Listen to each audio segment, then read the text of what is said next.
Have you ever opened a folder and found some file sitting there multiple times? Maybe you have report.xlsx, report copy.xlsx, and another copy with a completely different name.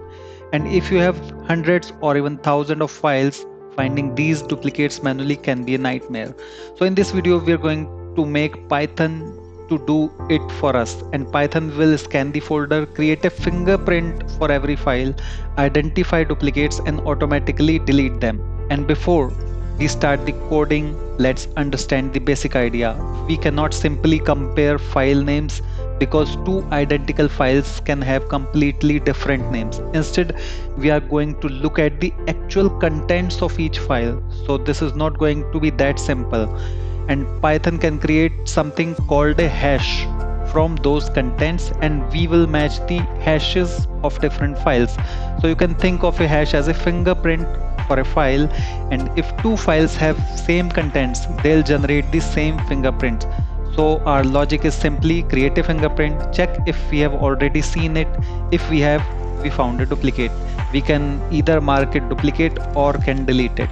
So let's open VS Code, and I have already opened the folder, and like every time create a main.py, and in main.py we will need two libraries. One is OS to play with the files and folders, so import OS, and second library to generate the hash, so import hash lib. So we just need these two libraries. Now I'll specify a folder that I want Python to scan, and for this example we can create a folder here. Let's say files, and we can copy the path of this folder and we can create a variable. So since this is a string, we can use R, and I'm also going to create an empty set where we will store the fingerprints we have already seen. So create hashes set. So we will create a set of those hashes, and I'm using set here because we only need to check whether the fingerprint already exists or not. A list would also work well, but a set is much faster for this type of lookup. Now we need to go through every file in the folder.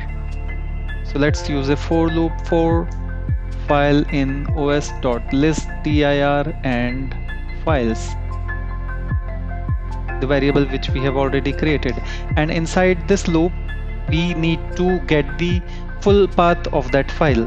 So file path would be os.path.join, and we need to join this folder path with this file.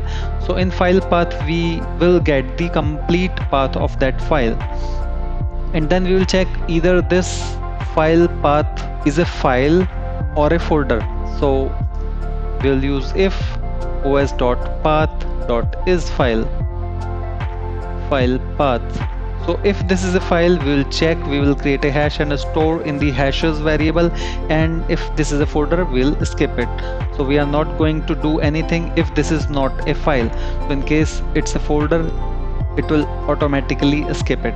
So if this is a file, then we will open that file and generate hash. So with open and file path, and we will open it as read only and binary as f, and we will generate the hash. So file hash equals to, now we'll use the hashlib library. So hashlib.md5, we'll generate md5 hashlib.md5, and f.read, we will read the file, and we'll use the hex digest. So this command will generate the hash. Now what we need to check if hash is already available in hashes variable or not. If this hash is already available in this hashes variable, it means we have already generated the same hash for any other file, which means file is duplicate. And if we don't find that hash in this variable, it means file is unique. So we will check if file hash is available in hashes. In that case, os.remove, let's delete the file and then file path.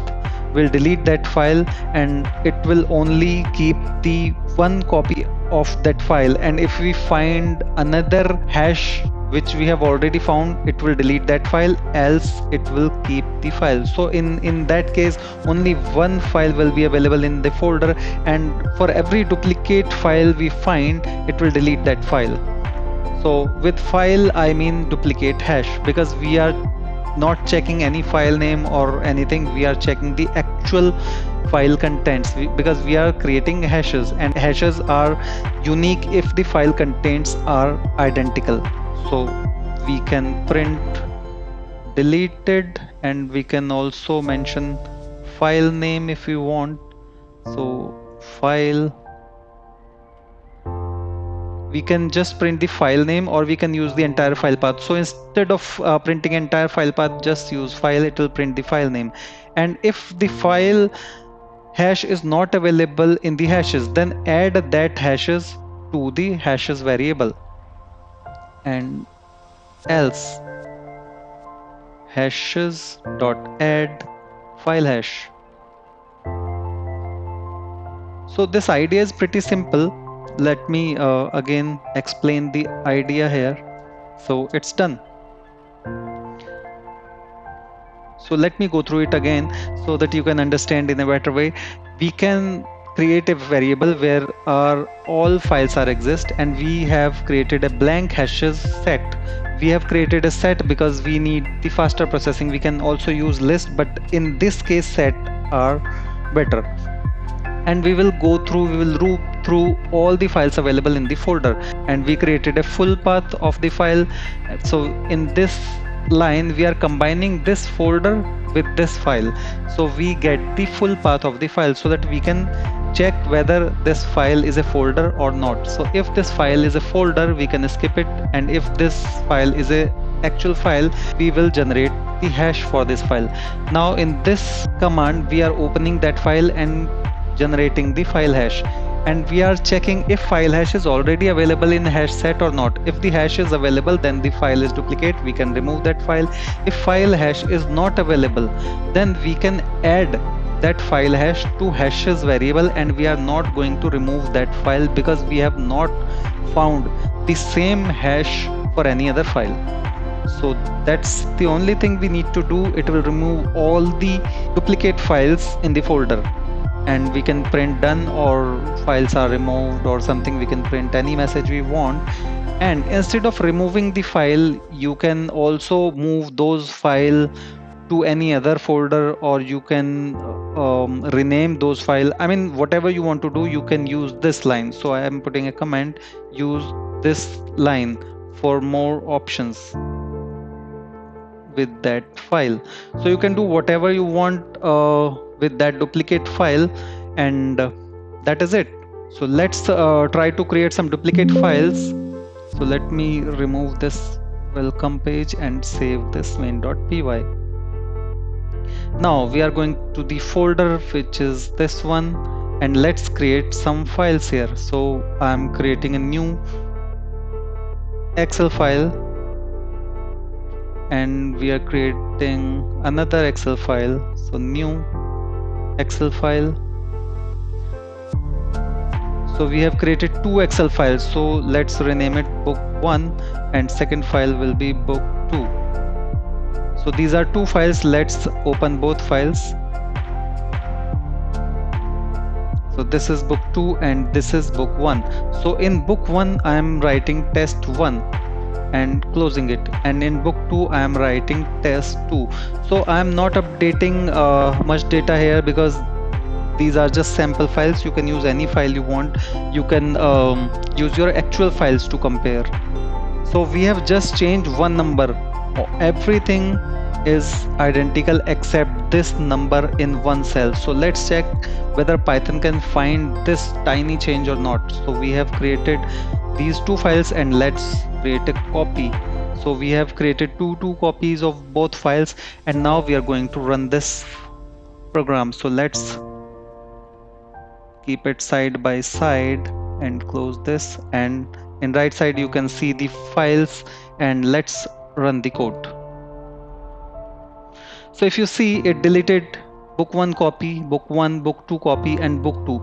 So it only kept the unique copies of those files. So book 1 copy and book 2 copy. So we have not provided any order, so it finds book 2 copy first. That's why it kept this one, else it could have kept book 1 only. So let's open both files and see. In book 1 copy 2 we have test 1, which is fine, and in book 2 copy 2 we have test 2. So we have deleted all the duplicates files and only unique files are available. So as I already mentioned, you can use this line to change the logic. You can rename it or save it somewhere else. So this kind of automation can be useful when you are dealing with large folders, downloaded files, backups, or shared folders, or just years of accumulated files on your system. And this is exactly where I think Python automation become useful. Instead of manually doing repetitive cleanup work, we can describe the rules once and let Python handle everything. You can also create this script and use task scheduler as I shown you in my previous videos. So it will keep removing duplicate files on a scheduled time. So today we built a simple Python script that scans the folder, creates a fingerprint for every file. So this thing detects duplicates file and remove them automatically. And keep in mind, we are not checking the file names of the files, and this is not limited to Excel files. You can use it for PDFs, images, and any other files. And this is just one example of what we can do with Python for everyday file automation. And on this channel we are focused on solving real world Python problems, not just learning Python syntax. We are solving actual problems which we face in our daily day-to-day work. So if you want to see more practical Python automation like this, subscribe to Paras Automation Labs. And in next video we can create an exe file and create a full tool where you can use buttons to select the path and button to run the entire script, and it will give you a list of files, or it can delete those duplicates files. So I'll see you in the next video. Thank you. Bye bye.